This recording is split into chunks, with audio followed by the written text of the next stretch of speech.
bago na naman. 68 ang loob, pahaba yung ano, pahaba yung heatsink.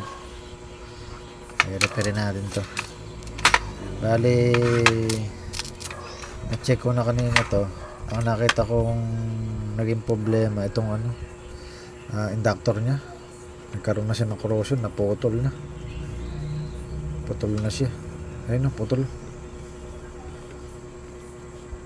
Ayan, putol siya. Saka palilin na rin tong ano, terminal nya, lost thread na. Tapos yung wire nya dugtong. Papalitan lang natin ng ano, isang diretso na, walang dugtong. Tapos linisin na rin natin para magandang tingnan. Puro dumi.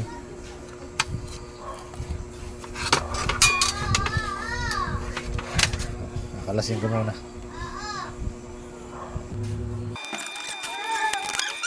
Bali, kakalasin ko muna itong ano, inductor niya.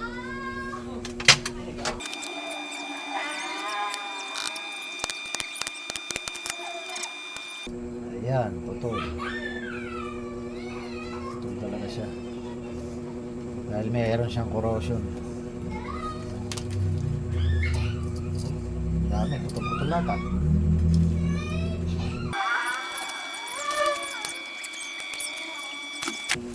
Bali, re-rewind ko na siya ng ano, ng pure copper na.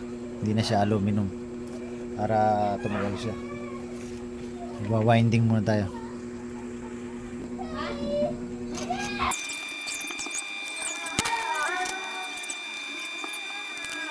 Bali, yung magnet wire ko, sukatin natin.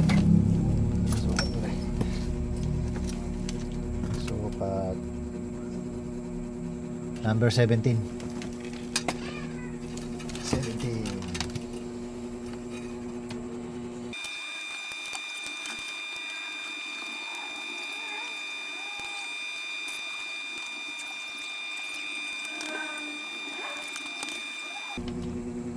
Bali, ang winding natin sa kanya maabot ng 105.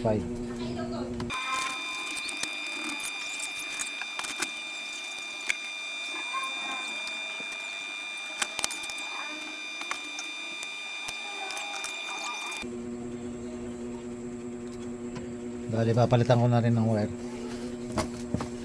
Tara natin na medyo mas mahaba.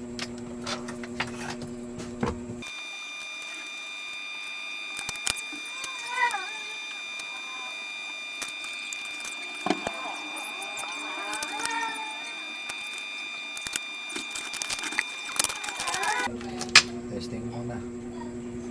Kaya natin tutulog na. Tutulog na ba? Yun, tutulog na.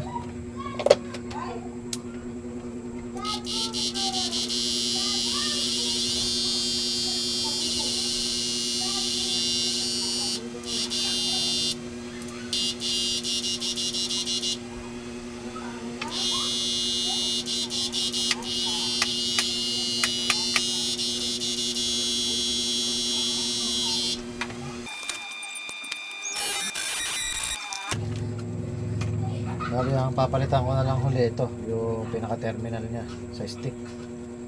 Ito yung lost thread eh.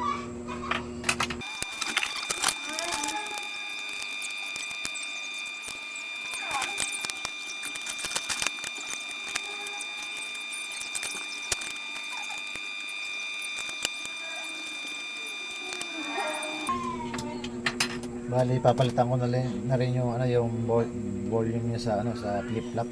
Sira na.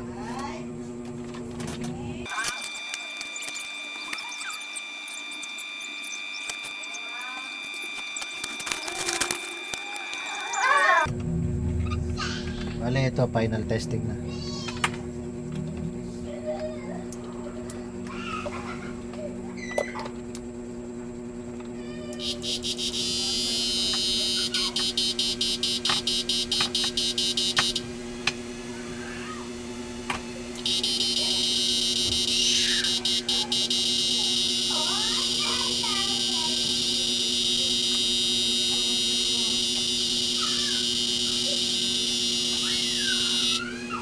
Okay na.